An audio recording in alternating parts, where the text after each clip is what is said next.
Welcome, everyone. First colloquium of the new academic year, and we have a really special colloquium today.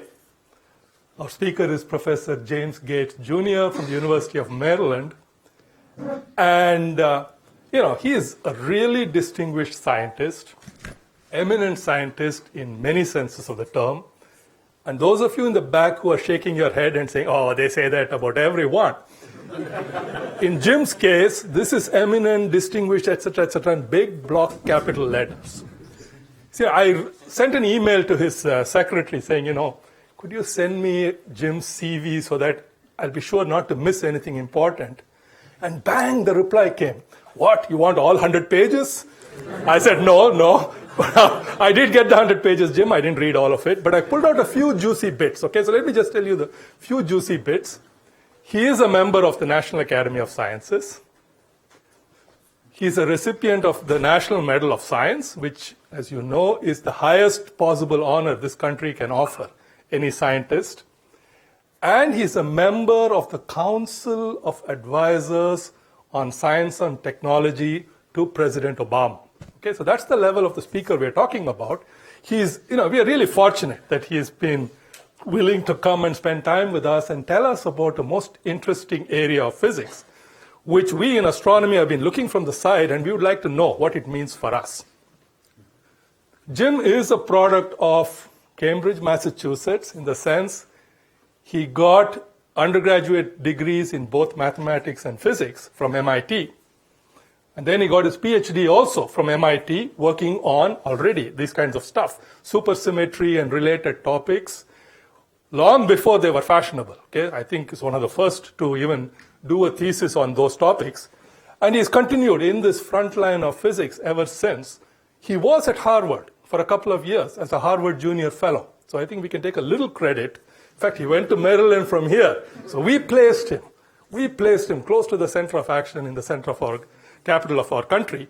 And so he's been in the physics department. He's so distinct. I don't know. There are so many titles. He's the Regents Professor, Distinguished University Professor, John Toll Professor, apart from National Medal of Science and all that good stuff. He has been the director of the Center for String and Particle Theory for the last 15 years or so in the University of Maryland. I've got one kind of scary thing to tell you before I let Jim speak, but then, I'll tell you it's all right. The scary thing is he told me in one of his emails, English is only my second language. My first language is mathematics, okay? Now, it's no surprise, because if you're doing string theory, if anybody who's looked at it knows, they don't have any use for words. They only use equations, bigger and bigger and more terrible equations that only they can understand. But Jim has again assured me, look, I know I'm speaking to astronomers.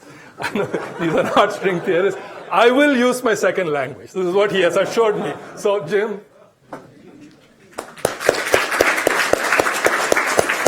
Welcome. Thank you. It is my great pleasure to be the inaugural speaker for this academic year. I was telling Ramesh that it's true that I was a postdoc here from 1977 to 1980 as a junior fellow.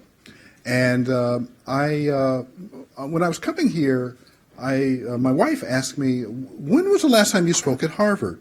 And I was thinking, gee, wait a minute. I haven't actually given a science talk at Harvard since 1979. So I'm like, wow, such a time. Now, I've been back and I've given talks on other subjects because, in fact, I have about 4 different careers, and science is just the one I love the actually, that's not true. I love teaching the most. I'm in my 44th year of teaching, and science is sort of my next greatest professional love. And so I'm still doing both of those things. So today, Ramesh and the organizing committee asked me to talk about string theory, but from a point of view that might be interesting for astronomers. Now, that's what I'm going to try to do, and the title of this talk is A Modest, and I want to emphasize that modest. It's not just a modest perspective on string theory, but it's a modest perspective on its interaction with astronomy. So, I mean, modest in both places. So let's get started with this presentation. So this is something we all know, Maxwell's equations. All of our modern technology is based on this essentially for communications. And one of the things about Maxwell's equations is it teaches us how to think about electromagnetic waves. So on the first line here, you might remember back to your E&M course. For people like me and Ramesh, this was decades ago. But for younger people, maybe it was just yesterday, I'm not sure. But you might remember how to describe an electromagnetic wave propagating along the z-axis with its polarization states along the x and y. So you write a formula like that. Now, one of the great things about mathematics I'm often tasked with speaking to general audiences, so people without technical training. And so one of the things I try to do is to get folks without technical mathematical training is to think a little bit about mathematics as really is a language. It's the most exceptional language we humans possess, in my opinion. And there have been many people who have observed that if we ever contact aliens, probably the only language we will have in common with them will be mathematics. That's how exceptional it is. But it's also what I like to call my extrasensory perception organ, because we in the sciences use mathematics as a way to perceive the way the universe works. So here's a standard formula you can find in your textbook. On the next line, what I've done is I've made a change to cylindrical coordinates, and you'll notice that you see trig functions on both lines, but when you change the cylindrical coordinates, you see this angle phi occurs, and we're going to come back and talk about that in a moment. However, this formula, which I've never seen in a textbook before, which any of you can implement by taking any formula out of your textbook, is very interesting because it tells a different view of the photon. And this shows the power of mathematics in terms of visualization. It says that the photon consists of one piece, which you can think of as a star, because this unit vector simply points out from the z-axis, and then the phi unit vector is like a set of rings around the z-axis. And so if you want to think about a photon, you can also think about it like this. The stars are the oscillations in the radial direction. The circles are the oscillations in the azimuthal direction. And so here's a different picture of the photon that you probably never thought about before. And yet, this is the power of mathematics. It allows us to see the universe in ways that is just not common for us. Now, the electromagnetic equations tell us that you can generate waves. So here we have a sort of illustration of both the B field and the E field of electromagnetic wave. And one of the things that you can figure out from this formula is the helicity, namely polarization. Light can be polarized, and here we see a light wave that's encountering a quarter wave plate and then coming out with a right-handed polarization. And here's a light beam, again, going through this filter, and then we're here separating out left-hand polarization. So light you can think of as two different helicity states, and they wind around the direction of axis of propagation. Now, Einstein basically told us how to extend Maxwell's equations so that we can describe gravity. The mathematics does get a little bit more daunting, so we can't write the same kind of equations, but basically he tells us, and actually we should be completely honest about this because it's not that he tells us. This was mathematics that was created roughly 50 years before Einstein actually wrote down the theory of general relativity. So mathematicians created this, talking about how to do geometry on surfaces that are different from a flat plane. So you can write derivatives. In a moment, we're going to see how this stuff all works in a practical case. You can write derivatives in this funny kind of way. This object is something that's not the metric, but it's an object known as the field line, which was created by Cartan as an alternate description. You can take its derivative. So if you think of this thing as a position, this is kind of its velocity vectors because velocities are the first derivatives of position. And then you can form a linear combination of these and then differentiate those yet again. So this is kind of like an acceleration. So if you think of the field line or the metric as a position vector, this object here is its velocity, and this object here has a special name. It's called the Riemann curvature tensor. And if you stop and think about Newton's second law, what you know is that Newton's second law tells you that mass times acceleration is proportional to forces acting. And so if you had taken up this analogy that the metric is kind of like a position object and this is its natural acceleration, expression for acceleration, then you would have predicted that the equation involving this object would be linear in this object R, which is the Riemann curvature tensor. Now, Einstein took about 7 years to figure this out. We could say it in one sentence, but when you go back to look at the history, Einstein in 1907 was... Well, first of all, in 1905, Einstein had the best year any theoretical physicist has ever had. He wrote 4 papers, including the one on E equals mc squared. He wrote a paper on Brownian motion. He wrote a paper on the electromagnetics of moving objects.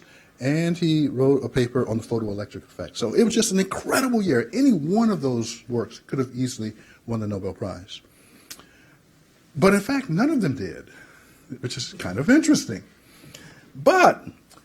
And so in 1905, he had this great year. So what do you think he was doing in 1907? He was still in the patent office. So it's not true that you have a brilliant idea that suddenly the world beats a path to your door, because it doesn't happen in real life. And in this example, we can prove that it doesn't happen. But in 1907, while he was working in the patent office, he had a thought. And he described this thought as the happiest thought of his life. And the thought was actually rather simple. He was sitting in a patent office. There were workers on a roof of an adjacent building. And he had the thought that if one of those workers fell off the building, that worker would not feel his weight. And that struck a bell with him. He started asking, why wouldn't he feel his weight? There must be some... When he's falling, he's accelerating, right? He's moving faster and faster towards the ground, but he doesn't feel any weight. So there must be a connection between acceleration and gravity. And so that's how Einstein's genius always worked. Now, it took him 7 years to figure out the mathematics behind this idea. In fact, he had a friend who had to teach him the mathematics. By the way, Einstein was a very interesting guy. You can read about his life. Obviously, he was a genius, but he was not your usual kind of genius. And in fact, when he was in college, he took a mathematics course, and he was so bad at the mathematics course. Oh, by the way, up until college, he was great at mathematics. A lot of people think he was bad as a high school in the gymnasium or high school, and he did well in mathematics before he got to college. However, he only directed his attention to what he thought was important. So when he got to college and he had a course on mathematics on geometry, he did not think that was important, and as a consequence, he didn't perform so well. And his teacher called him a lazy dog. Now, that's not a real great compliment for a genius. But, he sort of let the water roll like a duck, like water off a duck's back, sort of, well, what does that guy kind of know? And then he wants to solve this gravity problem. And then it turns out that the mathematics he needs to solve the problem is exactly what he missed in that class. And so he had a friend come and teach him that mathematics. And that's what we just saw here. He eventually wrote an equation that's linear in this quantity R that we saw. This is the Einstein field equation. And this equation, so this equation has an extraordinarily interesting history. He finally decided it was correct around 1915. But about a year or two earlier, he actually first wrote the equation and then threw it away thinking that it was wrong. And then sort of mucking about looking for alternative equations. And then there was this mathematician named David Hilbert who understood what Einstein was trying to do. And in fact, there's lots of evidence that David Hilbert was in fact the first person to write this equation, not Albert Einstein. However, David Hilbert himself credits Einstein with this because he understood that all the work that Hilbert had done was based on Einstein's basic ideas. And so, as a gentleman that he was, he accorded complete credit to Albert Einstein, even though, like I said, there's a substantial amount of evidence that Hilbert wrote this first. And you might wonder what Einstein was worrying about for 2 years. It's this factor of a half. He wasn't sure what this factor was supposed to be. And it turns out the reason Hilbert got it right is because he used some more fancy mathematics. So Einstein wrote this equation, and he went through several incarnations. There's this thing called the cosmological constant here. I'll perhaps tell that story some other time. But Einstein first wrote this equation without this term. Then he put the term in the equation, and then later he removed it, calling it his biggest blunder. So you can see Albert Einstein is just like you when you do your homework. So here's our electromagnetic wave I told you about before. You can write the same kind of thing for a propagating gravitational wave. It's a trig function, which I've written down here at the bottom. And if you notice, the big difference between this function and the electromagnetic function is there's a factor of 2 in front of the azimuthal angle. Now this factor of 2 is something that's very significant. It tells us about, if you convert these theories into quantum theories, it tells you that the graviton is a spin 2 object, whereas the photon is a spin 1 object. And so this quantity that we normally think about in the context of quantum mechanics actually has a classical physics predecessor, which you can get by writing a plane wave solution in cylindrical coordinates and then looking at the azimuthal dependence. So Einstein writes these equations. They revolutionize our view of the universe. Space and time are woven together into a single fabric. Objects like the sun and the earth create dimples in this fabric, and that's Einstein's view of the universe. These equations also predict the Big Bang. Now, I'm not an astrophysicist by any stretch of the imagination. I have spent my entire career worrying about supersymmetry, as Dr. Narayan said in the introduction. I was a graduate student at MIT around 1975. I was looking for a topic to write a thesis on. I found this one little piece of mathematics that was about 2 years old, and I understood immediately that this piece of mathematics predicted that there were more forms of matter and energy than we had ever thought about before. I was extraordinarily excited, thinking, how lucky could I be to live at a time when such an idea was being offered? So I ran to my advisor and said, I want to switch my direction. I want to work on this stuff. And he looked at it and he said, well, I don't know anything about that. And then he stopped for a second and said, actually, there's nobody at MIT who knows anything about this. So how do you propose to write a thesis? And I said, well, it's a new subject. The research literature isn't that large. I'm reading the research literature. So in other words, I, in some sense, became a full-fledged researcher during my second and third year of graduate school, reading the research literature, and then ultimately contributing to the addition of the knowledge in that research literature. So let me tell you about supersymmetry. This is what our universe looks like right now. What we have over here are things like the electron, the muon, the tau particle. Over here we have the up and down quarks. So the quarks are in red, the leptons are in blue. And this is actually a parts list of what we think the universe is mostly composed of. Now, I ask you a question. Is this a balanced picture? Is it symmetrical? I sure would hope that you would say no. If you said, yes, I have a doctor I want you to see. So this is actually what our universe looks like when you classify everything that we've seen and measured in terms of energy versus matter, whether these objects obey the Pauli exclusion principle or not. You find this strange asymmetrical table. So what supersymmetry basically predicts is that you haven't seen all the universe. In fact, there's a whole missing part. And so this is what a supersymmetric universe looks like. Here's our universe that we've measured for several hundred years in terms of fundamental particles. The mathematics of supersymmetry, which was born at the end of the 60s in the Ukraine and in the early 70s in Geneva, Switzerland, says that no, you haven't seen all the universe. It looks like that. So supersymmetry says that for every energy particle that is a boson, so like here's the particle of light, there's another energy particle so the particle of light does not obey the Pauli exclusion principle. But it says there's another object in nature that does obey the Pauli exclusion principle and has a spin 1/2. The particle of light, I remember that factor of 1 when I did the expression for the plane wave. If I wrote a plane wave for this object, the factor in front of that angle would be 1/2. So that's how you can actually tell the spin of these things. So this is true. The electron is here. Its superpartner is called the selectron. The electron is a spin 1/2 object. The selectron is a spin 0 object. There are quarks and there are squarks. There are, in this picture, there are the gluons. There are also gluinos. These are spin 1, these are spin 0. One of the interesting things about this table is the Higgs particle, which is I'm showing you here. If supersymmetry is correct, it says that there are actually 4 other Higgs particles waiting for us to discover them. And that will happen at the LHC, we hope, at some point in the not-too-distant future. The W and Z particles are the carriers of the weak nuclear force. The gluons are the carriers of the strong nuclear force. And so the Z particle has a super partner over here called the Zeno, and then the W particle has a super partner sitting here. This is my favorite particle in the list. Its name is spelled W-I-N-O. And I can imagine one day, if I'm lucky in the future, there will be a headline in a paper saying, W-I-N-O seen in Geneva. Now, should that happen, of course, those of us who are physicists will be extraordinarily happy because we will know that this is not a reference to an alcoholic specialist. So supersymmetry is actually what allows us to write equations for string theory. So I'm actually showing you some string theory.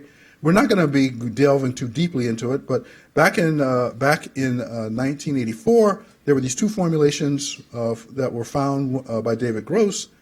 And let me now advance forward. That's the first one, that's the second. And working with a friend of mine named Warren Siegel, we actually found a third formulation, which is here. One of the great things about physics is it works like music.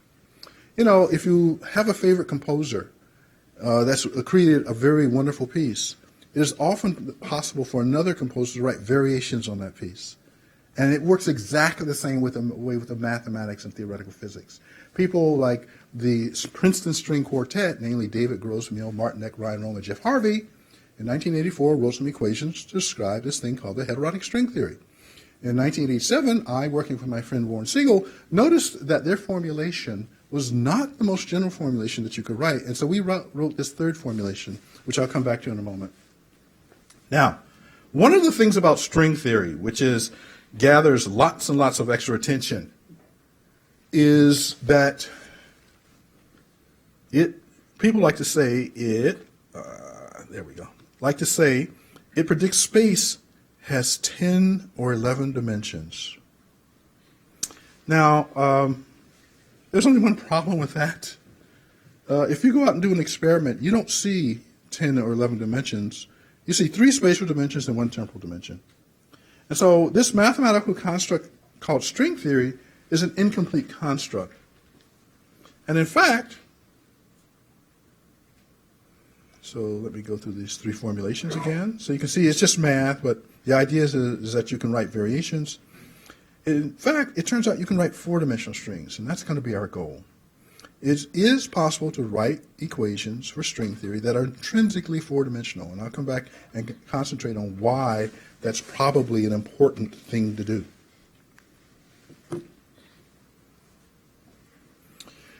So, you've got these extra dimensions. You've got to get rid of them if you're going to try to make physics predictions.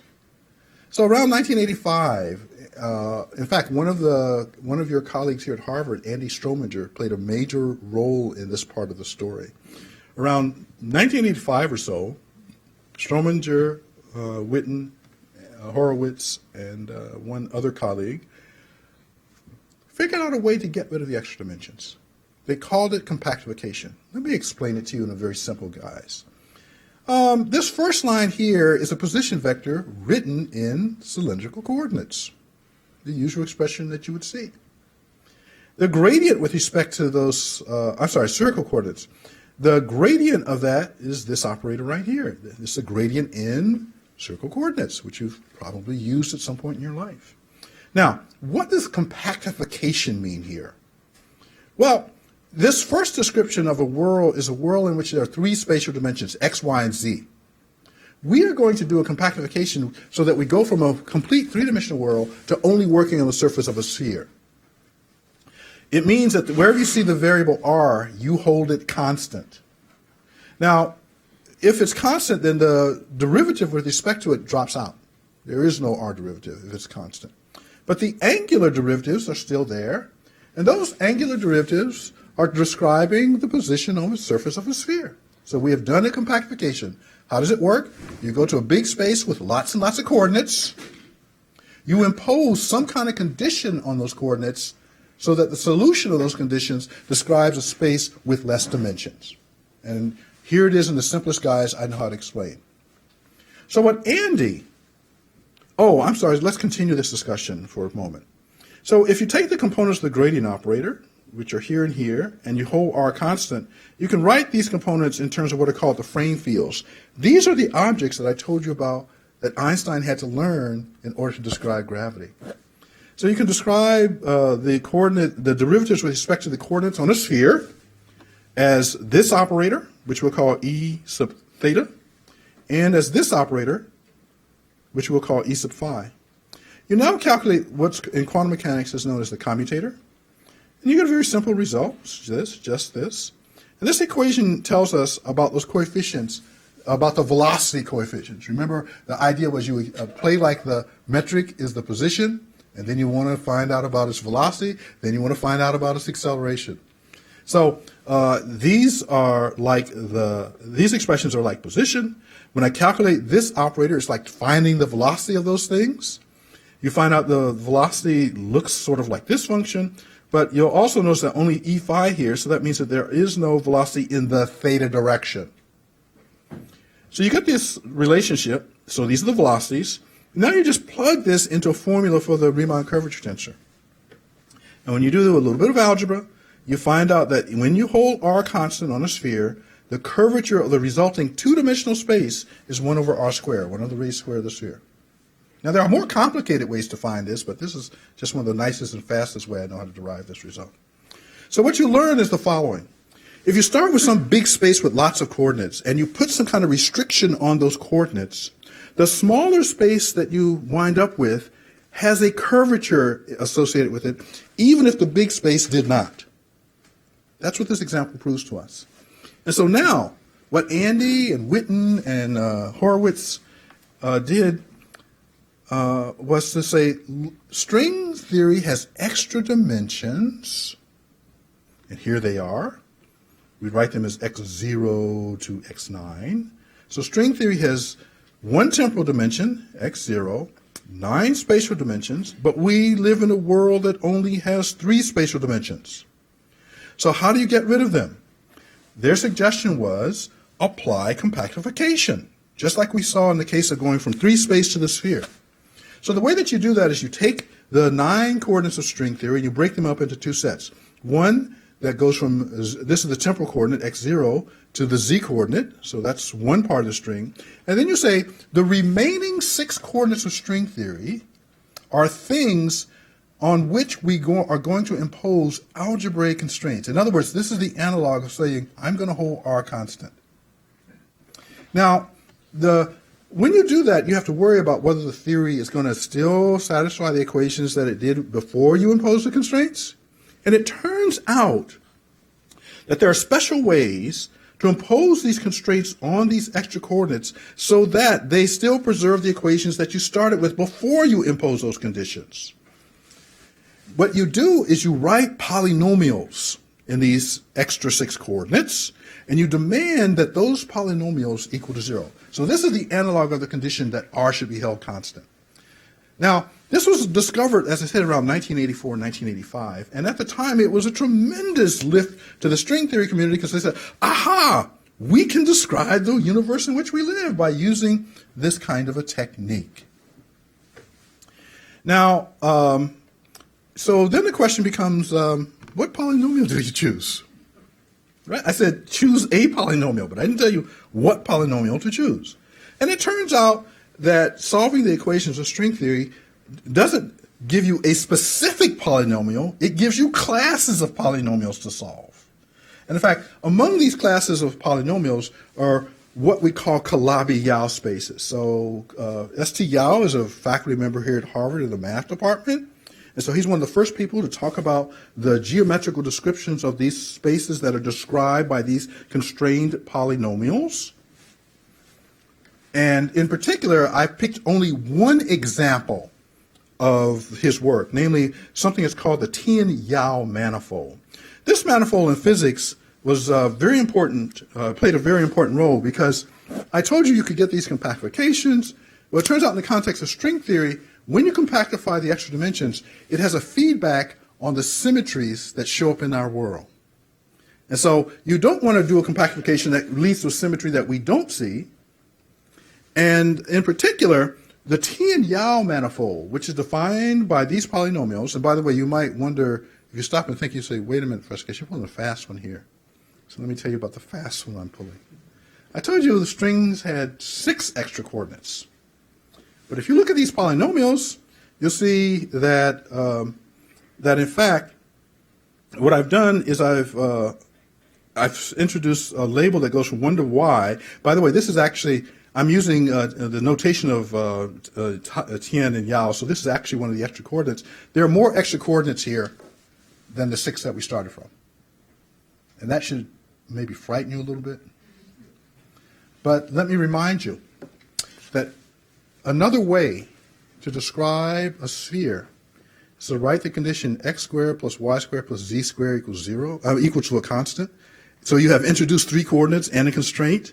So you're free to introduce extra coordinates as long as you constrain them not to be there. And so that's what Tien and Yau did.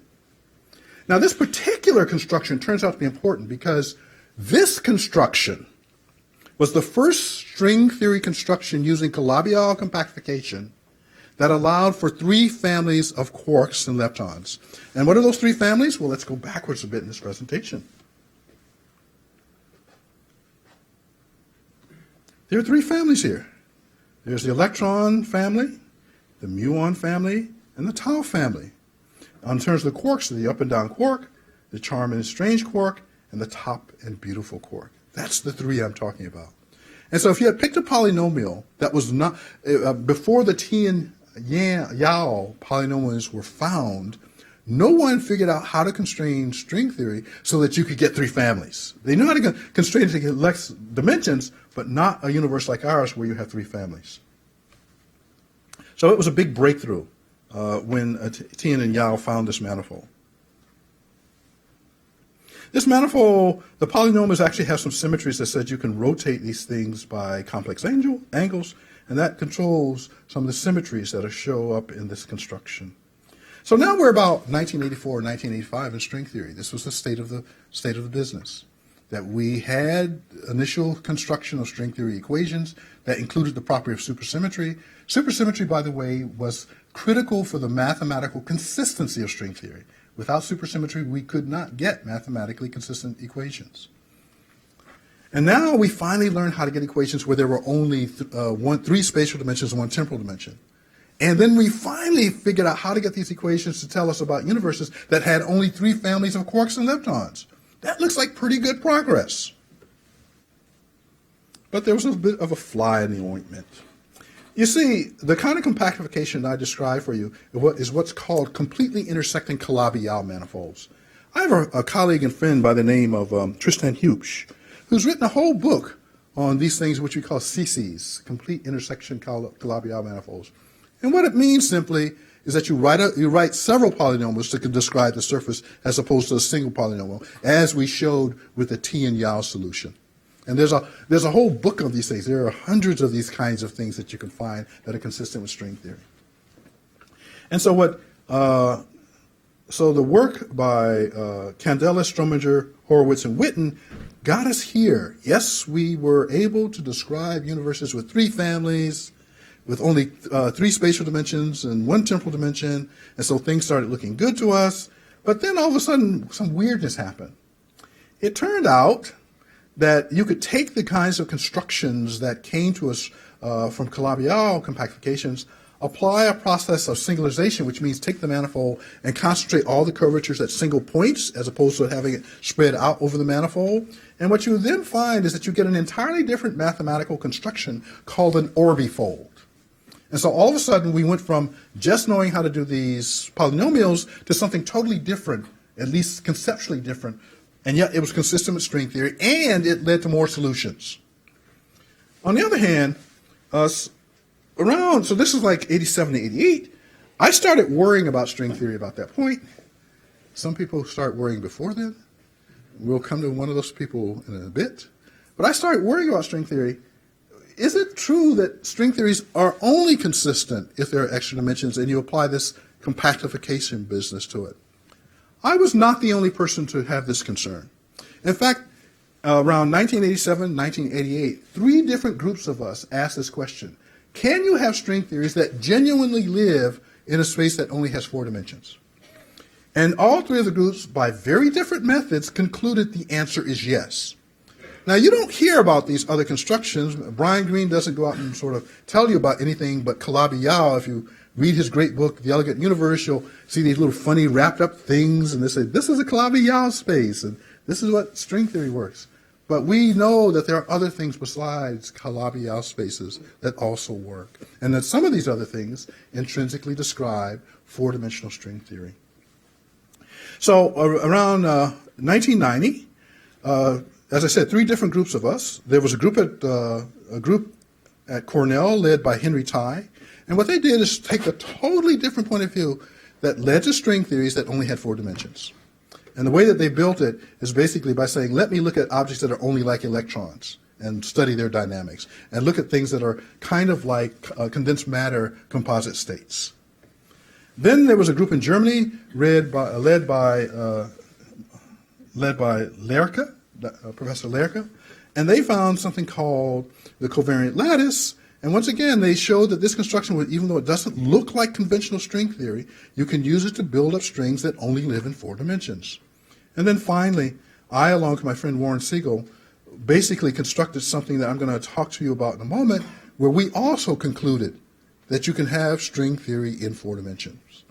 Now, the mathematics of these objects that live in 4 dimensions is actually more complicated than the mathematics of the objects that live in higher dimensions. So if you're trying to study something, you probably want to study the simplest examples to try to gain some knowledge of the area. And that's essentially what happened with string theory, in my opinion, is that people started studying the things that are simplest to study. And when we were talking to the public, people like Brian and Michio Kaku, we never talked to the public about these more complicated mathematical constructions, which had been known in the literature, as I said, since about 1987, 88, or 89. But they're there, and anyone who's interested in references, I can provide you with plenty of references. But it gets worse. If you are a reader of string theory literature, you will have noticed that the number of ways in which people find to compactify the string increases the longer you look at the question. So there are a set of things called asymmetrical orbifolds, which are variants of that orbifold idea I told you about.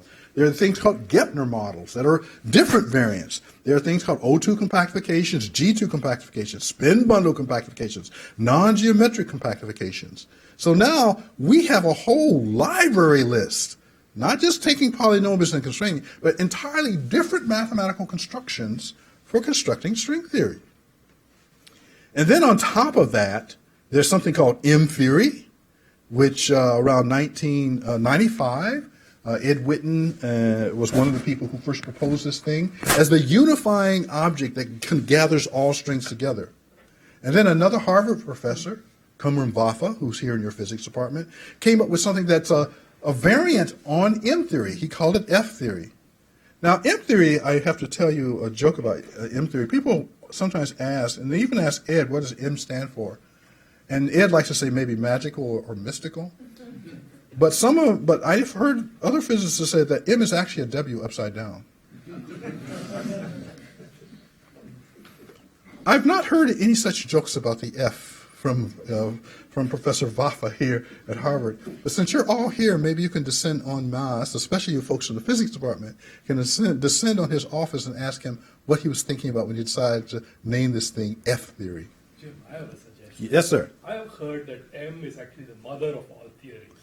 So I would say this is the father of all theories. Ooh! Professor Ryan, you have solved a mystery in my life. So, oh my goodness, this isn't working. Well, maybe some of you can copy down this particular URL. Because there was supposed to be a movie coming up there. It's at YouTube. So, in the early 90s, Brian Greene wrote this wonderful book called The Elegant Universe, which popularized the idea of string theory for the general public and got people thinking far outside of physics that something amazing had happened. And after the great book's success, there was a television series called The Elegant Universe.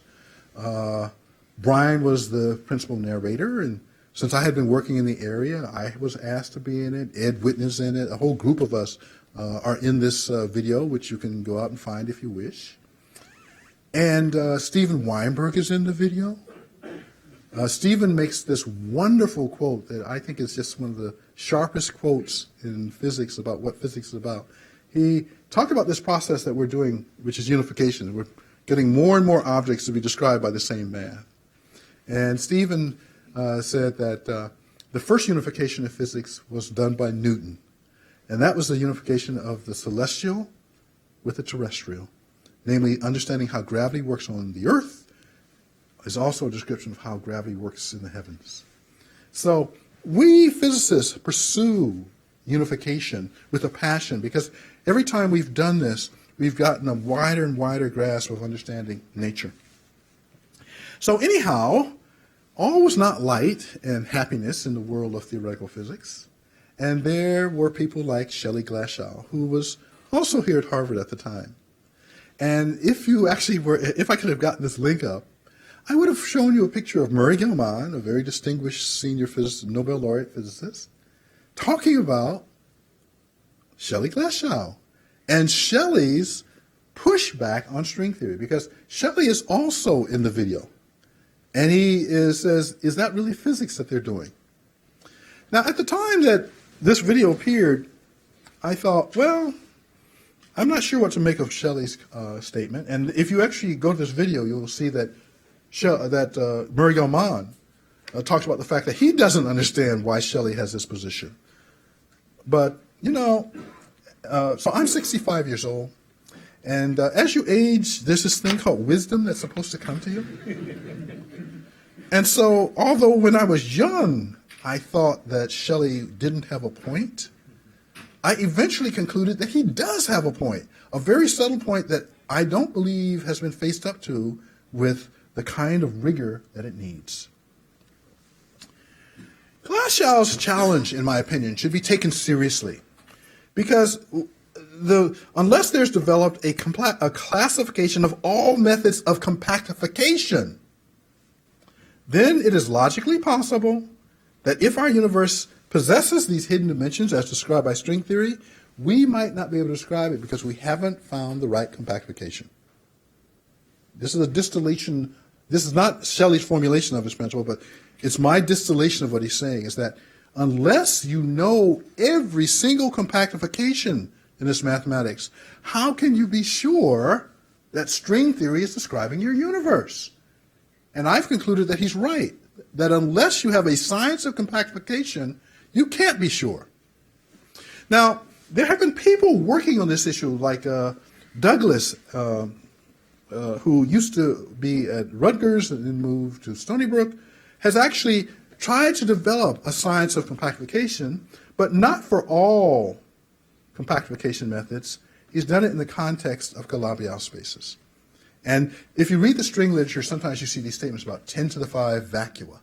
That's some of the work that has come out of his, some of the results that have come out of his work.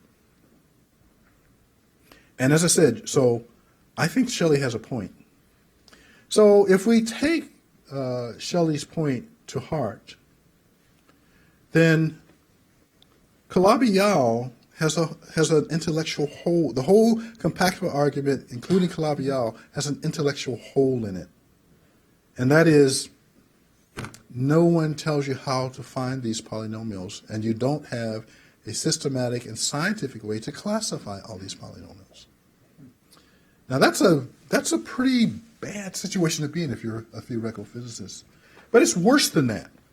It turns out that these polynomials that people use to describe the compactification, sometimes you can introduce, so I told you they're polynomials, but these polynomials can have coefficients in them. And so you can take one of these polynomials and start to change the coefficients that appear there. And sometimes you find solutions to string theory, but other times you find that as you deform the polynomial, the physics symmetries actually change according to the deformation. And so this means that when you have a polynomial description of a Calabi-Yau manifold, you have to worry about where in the what we call moduli space, where in the space of these extra coordinates are you working as your vacuum? Because if you work in one of these places where there's what's called enhanced symmetry, then in fact there's a set of particles that you did not take into account from our point of view of the real world. So this description, as I said, this point that Shelley makes, I think, deserves far more attention than it has received by my community, the string theory community, as we've continued to find ever more exotic compactification schemes. So, this is a picture of our universe, sort of. Our universe, and now I'm sort of looking at the Standard Model, by the way. The Standard Model is the set of equations that describe how quarks and force carriers and leptons behave.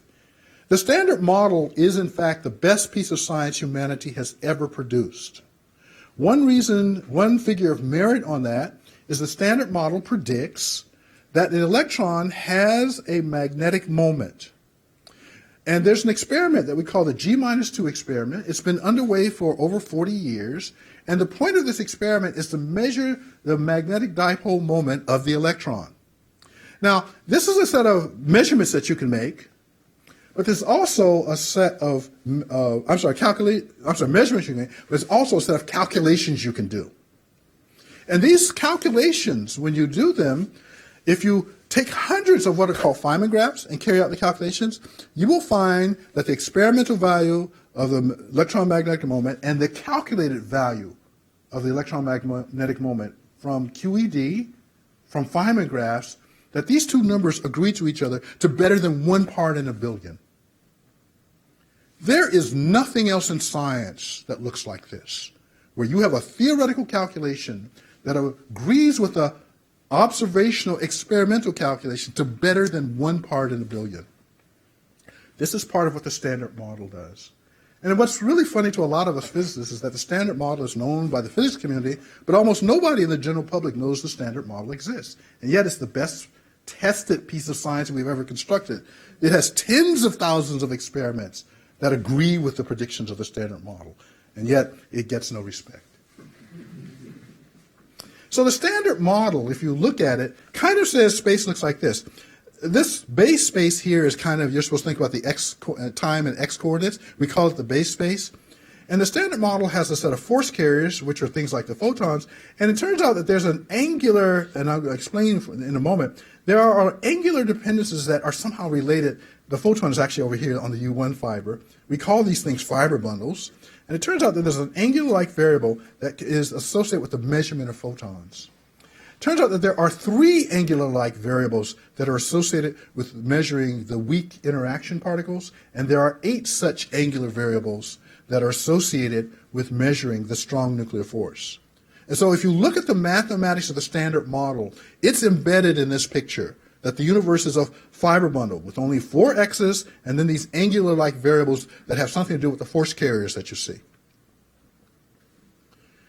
String theory, and here's the heterotic string in the 4-dimensional version, is a different picture. It first of all says, let me see if I can get this going, it says that there's this thing called a string. It has a bunch of modes that we call standing wave modes, which I'll illustrate more sharply here. You'll notice these red dots are not moving, but the string itself is vibrating. The x coordinates are things associated with motions like this. On the other hand, you can have the analog of helicity. And this is what Gross and his colleagues did in 1984 when they invented the heterotic string. They found out that you could additionally add these right movers. There are also a set of left movers associated in the Gross model, but in the Gross model, these things here, which are called NSR fermions, go from 0 to 10, whereas in a 4-dimensional string, you need them to go from 0 to 3. And what I did with Warren Siegel is found that we could write theories where the number of NSR fermions describes a 4-dimensional space, but the cost we had to pay is by introducing more variables in the theory. And these additional variables are like angles. So the net upshot is that if you're going to describe a 4-dimensional theory that's consistent with the Standard Model, and that's the point of view, that you want to do something that's an extension of the Standard Model, what you need to do is introduce string-like variables to describe the 4 space, 1 time, 3 spatial directions, and you have to introduce angular-like variables which describe the fibers that I showed you in that diagram. And they are angular-like variables. Now, string theory treats these angular-like variables in a very different way. In my picture, I showed you the standing wave modes were associated with space, but the angular variables were either correspond to the left-moving or right-moving helicities in the electromagnetic analog. And so, as I said, in 87 with my colleague Warren Siegel, we actually showed it's possible to write equations that do that ab initio. Now, why do I say angles? Well, I'm going to take you through a little bit of quantum mechanics here. The first equation that we have here is the equation of a Schrodinger wave function in the presence of an E and B field, but if you've done quantum mechanics, you know that the way that you describe E and B fields is by describing the vector potential and the scalar potential. You don't actually put E and B into the Schrodinger equation. So here's a Schrodinger equation in the presence of electromagnetic fields. Now, this equation has a symmetry which says that you can change the form of the vector potential and the scalar potential by taking a function we call the gauge function, taking the gradient of that, adding it to A, taking a temporal derivative, and adding it to the scalar potential. So this is gauge invariance. And now one of the strange things about Schrodinger's equation is here's Schrodinger equation in the presence of E and M, but you can also write the Schrodinger equation setting V and A to 0. That's still a Schrodinger equation. It has no interaction with no obvious interaction with electromagnetism. However, you can introduce the introduction of magnetism by writing something that's sometimes called the Wu-Yang gauge phase factor. It's this object that I write here. It is a line integral over the gauge fields. And since it's a missing factor of I, no, the I is right here, I'm sorry. This thing is a phase angle just like you do for complex variables. And so this shows that angular type variables in the standard model are associated with forces. And that's what Warren and I introduced into our variation on the discussion of string theory. Now, one thing about these angular-like variables is that you know what the symmetries are because you know what the gauge fields are, basically. And further things that strings do, well, let's see. String theory implies that the Einstein action, which is sitting here, is not the whole story. It's part of a bigger series of equations that have corrections to them. Here I've actually illustrated the first set of string corrections on this second line. And so string theory says that the Einstein-Hilbert action cannot be the whole theory. And yet, that's what Albert Einstein has given us since 1915. And we basically have done our cosmology, except for people who do things like modified Newtonian, whatever it's called, modified something. Thank you. Bond, thank you, yeah. Mond, yes. There are people who argue for other things. There are people who argue for Lorentz symmetry breaking. But most of us believe Einstein probably got it right.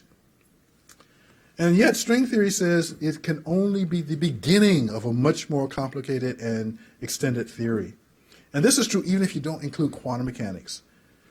What I showed you in this transparency was how Einstein's curvature tensor gets modified by extra terms.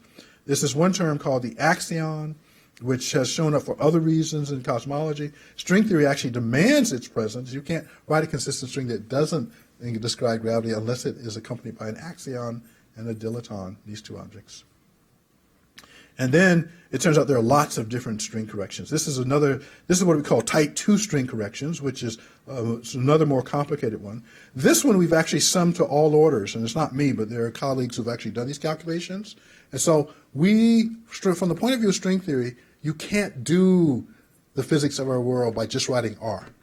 You've got to look at higher powers of R. So what are the takeaways for astronomy? Well, if you believe that string theory has something to do with our world, then you should think about modifications of Einstein's gravity, where there are lots and lots of spin zero fields, as well as skew symmetric fields. And in fact, this is not a new idea.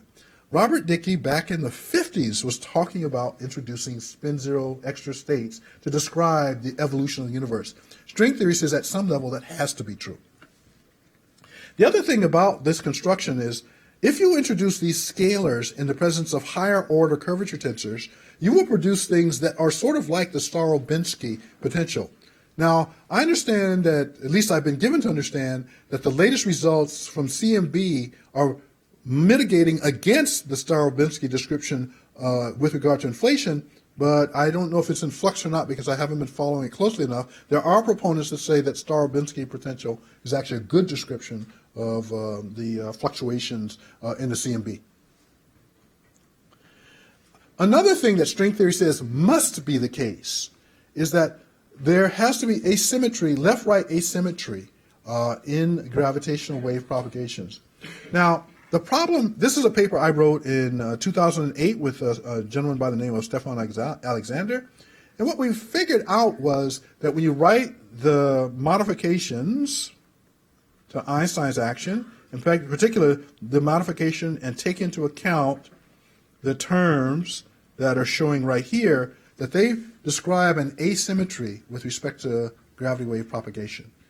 Now, is it observable? Well, we don't think so, because the constant here, which comes from string theory, is so small, it's hard to imagine how you measure this asymmetry in gravitational wave propagation.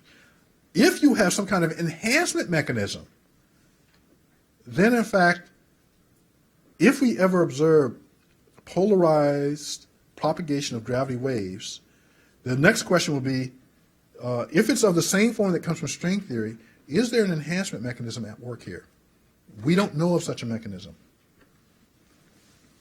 And then finally, if I was an astronomer, I would so people often like to say string theory makes no predictions. Well, it turns out that's not actually true. There's one prediction that four-dimensional strings make emphatically.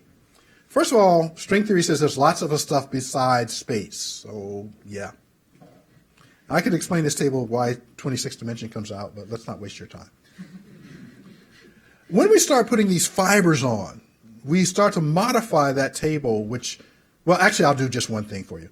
If you're in a bosonic string, you only have the two surface, which are described by these parameters, and then you have to introduce string coordinates. How many of these x's does it take to cancel the contribution that you get from the two surface? I want to take some number of these so that this one cancels this. 26. And that's why we say the bosonic string has 26 dimensions.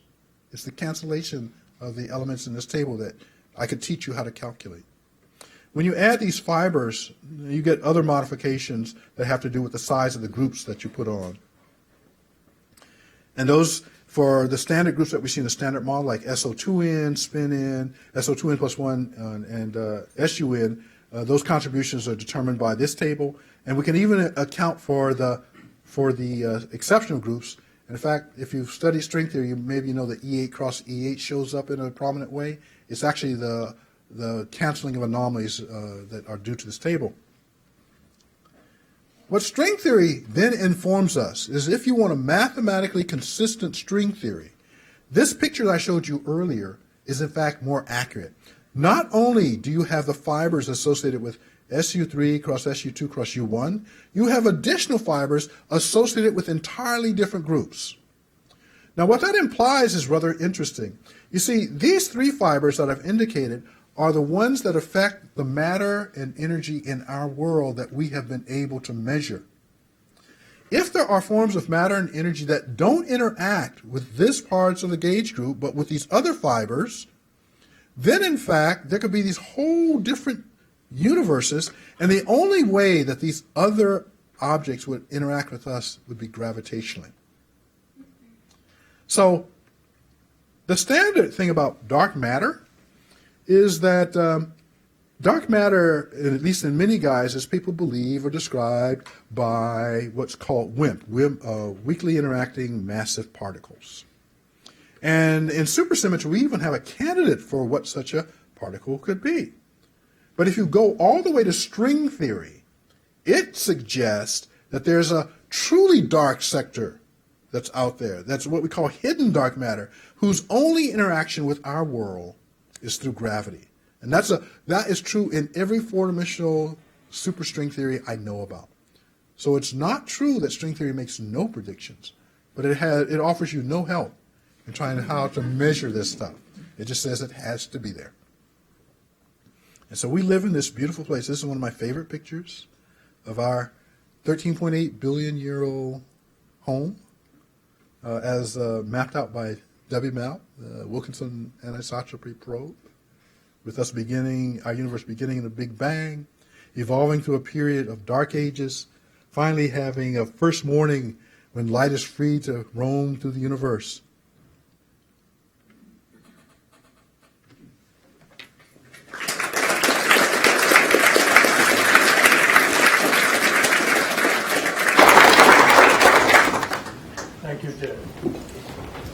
we have time for some discussion, questions?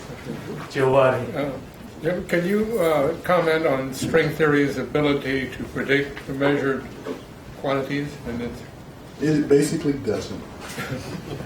The string theory is an idea. In fact, I often tell people string theory doesn't exist. And so let me try to explain that peculiar point of view. If you had a time machine and you went back to 1910 and gathered together the world's greatest theoretical physicists and asked them the question, what is quantum mechanics? You would find very strange answers. And the reason is because 1910 is after the 1905 suggestion of Bohr that we have the Bohr quantization rule that has to augment classical physics. But it's before the 1925 construction of the Schrödinger equation. And so you will be in the strange period in which you know that the laws of classical physics aren't exactly right, and you know there's this kludge that you call Bohr quantization that you add onto the system that allows you to make some calculations. But you see, kludge is not a paradigm. It is not an overarching statement about why this kludge works. So when Schrödinger comes along, and Heisenberg with matrix mechanics versus the wave equation, they do more than just give us the Bohr quantization principle. They give us a conceptual way to understand what's different about the universe. And the difference is point particles don't matter so much anymore. Wave functions do. That's a paradigm shift. So in string theory, where are we on this evolution? Well, it turns out that all the string theory that I have seen done since I was in graduate school, with few exceptions, and I'll name those few exceptions in a moment, are equivalent to thinking about quantum mechanics using Bohr quantization. There are very few people in the world who've actually tried to do string theory by looking at its analog of the Schrödinger equation. One of those people is Ed Witten. There's a professor at MIT by the name of Bart Zweibach. I supervised Barton's PhD thesis when I was a postdoc at Caltech, so I've been watching it for years. He's done some work on this. And there's another fairly young physicist named David Berkovitz, who has also done this question of how do you find the Schrödinger-like equation for string theory? Because the equations I have been showing you are like Bohr quantization. And so that's the sense in which I mean string theory doesn't yet exist.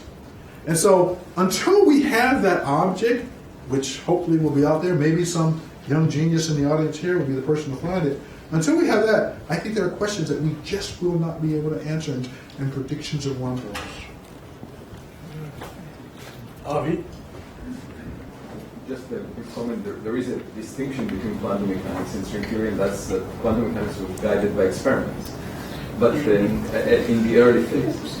But then the question that I had was more about the last slide that you showed, which was our universe, because now a very popular view is that there are 10 to the 100 or more vacui, that there is this picture of the multiverse. Yeah. And I want to get your sense of whether Sure. you think it's a viable scientific paradigm to say that everything is possible and nothing is predictable. That last statement was rather radical on your part. I'm just citing. Yeah, no, I know, I've heard it before. Even though I have spent my entire career sort of out on this strange edge of physics, I'm an extraordinarily conservative physicist at heart. I have a lot of difficulty trying to figure out what the multiverse has to do with the kind of physics I know how to do. First of all, the word is actually used in several different ways. There's one form of multiverse which is associated with quantum mechanics, where the Everett interpretation, where every time a choice in the quantum mechanical system gets made, so a new universe goes one way. So that's one definition of multiverse. There's another definition having to do with trying to turn off inflation and whether we live in an era of eternal inflation. And so some of the multiverses seem like they might be physics to me, but unless you can tell me how to translate these ideas into measurable observational results, I don't know what to make of them, quite frankly. So that's my position. People can advocate for these things, but all I'm asking for is, tell me how I measure that. If you can answer that, then I will sleep safely at night. Yes, sir. Can you give us some idea of when supersymmetry might be confirmed? So this is a question I often get since I've been talking and thinking about supersymmetry since around 1975. So let me give you my extended answer. In 2006, I wrote an article which appeared in Physics Today, and the title of the article is String Theory Phenomenologically Viable? In this article, so this is before the first scientific run of the LHC. In this article, I explicitly said that I did not expect superpartners to be discovered in the first scientific run, even though a great number of my colleagues said, oh, as soon as we turned on, we're going to find all these superpartners. I didn't believe that for a moment. And part of the reason of my skepticism is because I know the history of this field. I've been essentially doing it since its birth. So I remember when one day a few of us were doing supersymmetry and we were considered disreputable physicists, and then the next day people were saying, oh no, we're going to go find it in an accelerator. Right? This is a very strange transition they go between. And so you could, if you were alive at that time, you could ask why people were changing their minds. And there are some scientific reasons. Basically, people figured out that something like the Higgs mechanism could work in supersymmetry just like it does in the Standard Model. That's a scientific reason.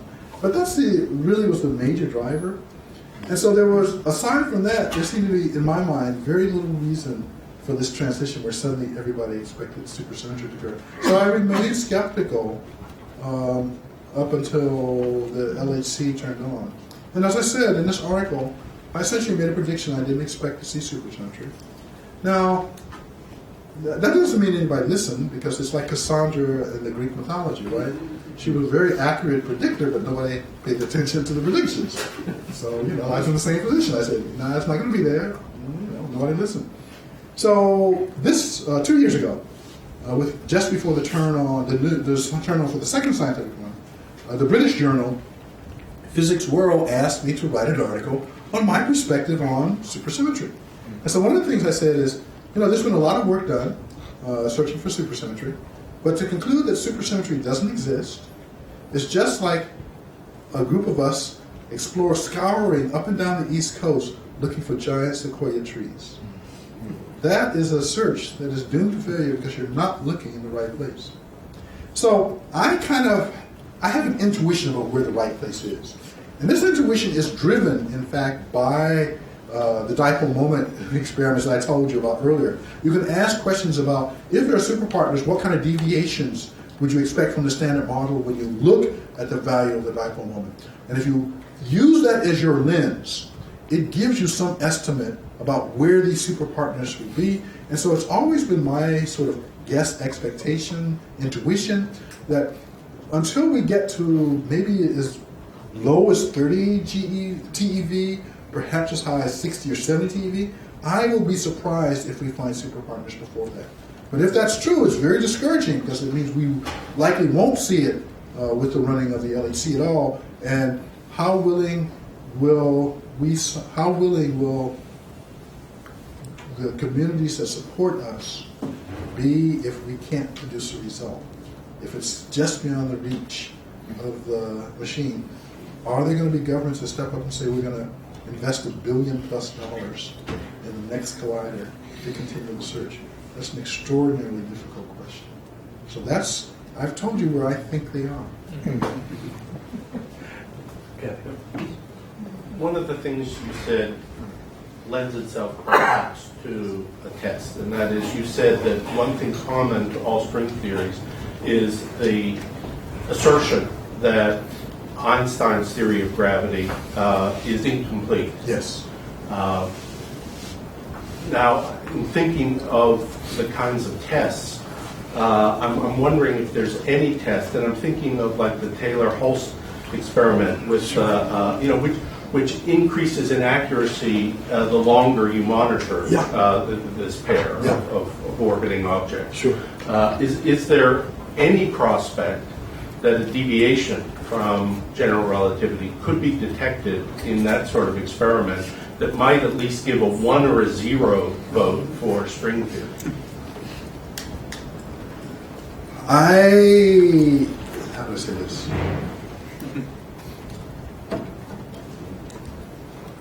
there will be lots of zero votes, in my opinion.